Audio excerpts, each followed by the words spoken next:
नमस्कार, मैं हूं दिबांजलि मोइत्रा। आज हम आपको एक ऐसे दरवाजे से वाकिफ कराएंगे जिसके बारे में आपने शायद ही सुना और देखा होगा। अब तक आपने कई रहस्यमयी दरवाजों के बारे में सुना और देखा है। क्या कभी आपने खूनी दरवाजे के बारे में सुना है? चलिए आपको वाकिफ कराते हैं उस खूनी दरवाजे से। साल 1981, दिल्ली।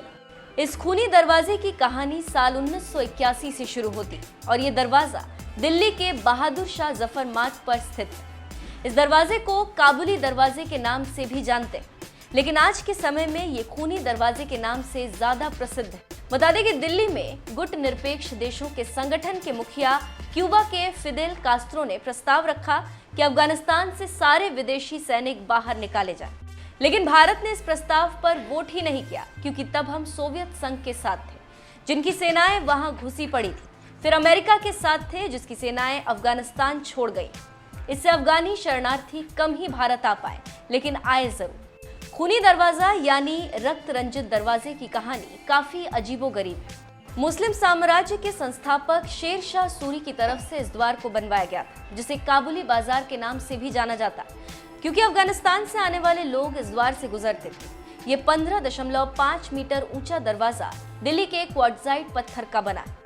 खूनी दरवाजे में 3 स्तर हैं, जिस पर पहुंचने के लिए हमें सीढ़ियों का सहारा लेना पड़ता है। 22 सितंबर 1857, ये वही तारीख और साल है जब काबुली दरवाजे को रक्त रंजित होते हुए देखा गया था। दरअसल बहादुर शाह जफर के आत्मसमर्पण के बाद ब्रिटिश नेता विलियम हडसन ने मुगल वंश के 3 राजकुमारों का कत्ल कर दिया, जिसमें बहादुर शाह जफर के बेटे मिर्जा मुगल और खिज्र सुल्तान और पोता मिर्जा अबू बकर शामिल थे। इसीलिए इस गेट का नाम खूनी दरवाजा पड़ा।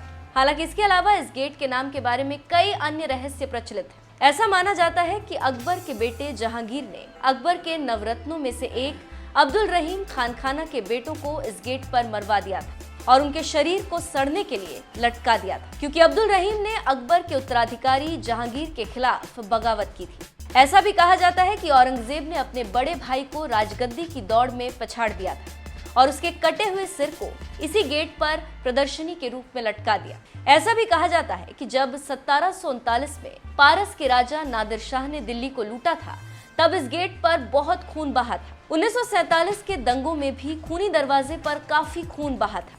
बताया जाता है कि पुराना किला स्थित कैंप की ओर जाते हुए कई शरणार्थियों को यहाँ पर मौत के घाट उतार दिया गया। आज ये दरवाजा भारतीय पुरातत्व विभाग का संरक्षित स्मारक है। हालांकि साल 2002 में इस गेट पर घटी एक अप्रिय घटना के बाद अब इसे पूरी तरह से सील कर जनता के प्रवेश के लिए प्रतिबंधित कर दिया गया।